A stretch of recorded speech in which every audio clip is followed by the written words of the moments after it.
হিন্দু হিন্দু ভাই ভাই চলো সবে গীতা পাঠে যাই। জেলার শহরতলি থেকে ব্রিগেডমুখী জনতা চুচড়া স্টেশন থেকে ট্রেনে করে গীতা পাঠে যোগ দিতে চললেন তারা। স্টেশনে বসে গীতা পাঠ করতেও দেখা গেল। বিজেপি নেতা সুরেশ সাউ জানান, হুগলি সাংগঠনিক জেলা থেকে হাজার হাজার মানুষ যাচ্ছেন গীতা পাঠে। গেরুয়া ধ্বজার সঙ্গে ভারতের জাতীয় পতাকা হাতে নিয়ে বন্দে মাতরমের সঙ্গে হরে কৃষ্ণ হরে হরে গীতা পাঠ ঘরে ঘরে স্লোগান জানান দিচ্ছে। রাজ্যে আগামী বিধানসভা নির্বাচনে ধর্মই সবচেয়ে বড় ইস্যু হতে চলেছে। গতকাল বাবরি মসজিদের শিলান্যাস, আজ গীতা পাঠ। আরও আগে জগন্নাথ মন্দির তৈরি, তারপর দুর্বাঙ্গন মহাকাল মন্দির তৈরির ঘোষণার ইঙ্গিতে স্পষ্ট।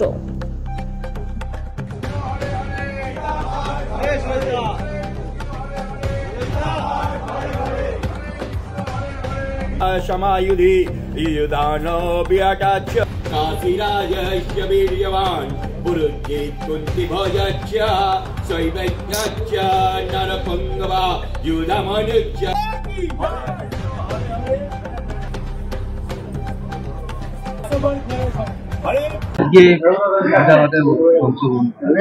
হ্যাঁ, অবশ্যই আমাদের আজকে আপনারা সকলেই জানেন ব্রিগেডে 5 লক্ষ কণ্ঠে গীতা পাঠের ডাক দেওয়া হয়েছে।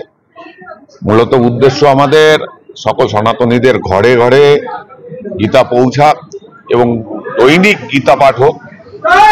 8 থেকে 80 সকলেই যেন এই গীতা পাঠের সঙ্গে যুক্ত থাকে।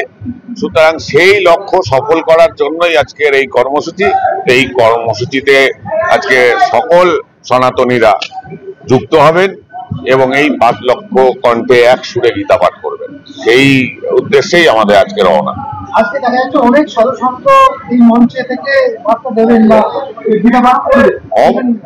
অবশ্যই গীতা পাঠ করা উচিত, এটা আমরা মনে করি এবং আমরা এটাও মনে করি যে সকল সনাতনীর ঘরে গীতা পাঠ হওয়া উচিত এবং সেই লক্ষ্যই আমাদের পূরণ করার জন্য আজকে এই কর্মসূচি। কত লোক আছে অংশগ্রহণ করছেন? 5 লক্ষ কণ্ঠে গীতা পাঠ হবে। হুগলি থেকে প্রায় 15 থেকে 20 হাজার গীতা পাঠ করতে ব্রিগেডের ময়দানে উপস্থিত হবে। সকলে কি ট্রেন পথে না? ট্রেন পথে যাচ্ছে, বাসে যাচ্ছে, আমাদের ছোট গাড়ি করা হয়েছে সেই গাড়িতে যাচ্ছে, প্রচুর মানুষ যাচ্ছে।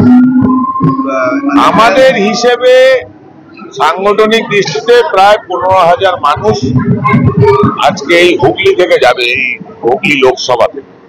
জাতীয় পতাকা সাথে নিয়ে আপনারা? অবশ্যই জাতীয় পতাকা তো আমাদের গর্ব, জাতীয় পতাকা তো থাকবেই।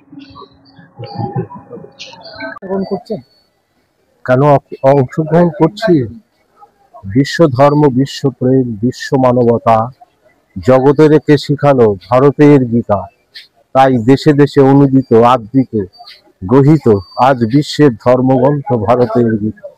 এই সনাতন ধর্মের পশ্চিমবাংলায় যে অধঃপতন নেমে এসেছে তাকে পুনর্জাগরিত করবার জন্য এই বৃদ্ধ বয়সেও আমি আমার ক্ষুদ্র শক্তি নিয়ে তাদের পাশে দাঁড়াতে চাই। এই মানসিকতা নিয়েই আমি গীতা পাঠের আসরে যাচ্ছি। এরকম একটা সনাতনী উদ্যোগ।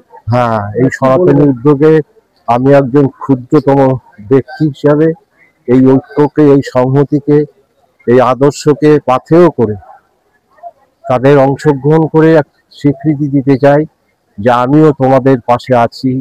তোমাদের এই সংগ্রাম, তোমাদের আন্দোলন সর্বপ্রকারে সার্থক হয়ে উঠুক, এই আমার প্রার্থনা। এখানে তো অনেকে আসবে বাবাজি, আমি একটু কানে কম শুনতে। অনেকে তো আসবে এখানে। হ্যাঁ, অনেকেই আসবে। আজকে অনেক সাধু সন্ন্যাসীদের দেখা যাচ্ছে। হ্যাঁ হ্যাঁ, এই মঞ্চ থেকে কেমন লাগবে এই অনুষ্ঠানে? এগুলো তো অপূর্ব। আমি গতবার গেছিলাম লক্ষ কণ্ঠে গীতা পাঠে, সেটা আমাকে খুব মোহিত করেছে এবং আমি খুব উৎফুল্লিত হয়েছিলাম, আনন্দিত হয়েছিলাম যে এটা যদি আরো 20 বছর আগের থেকে শুরু হতো, এই আন্দোলন যদি আরো 20 বছর আগের থেকে শুরু হতো, তাহলে পশ্চিমবাংলার এই দুর্বিষহ অবস্থা হতো না। কি নাম আপনার? আমার নাম শ্যামাপ্রসাদ মিত্র।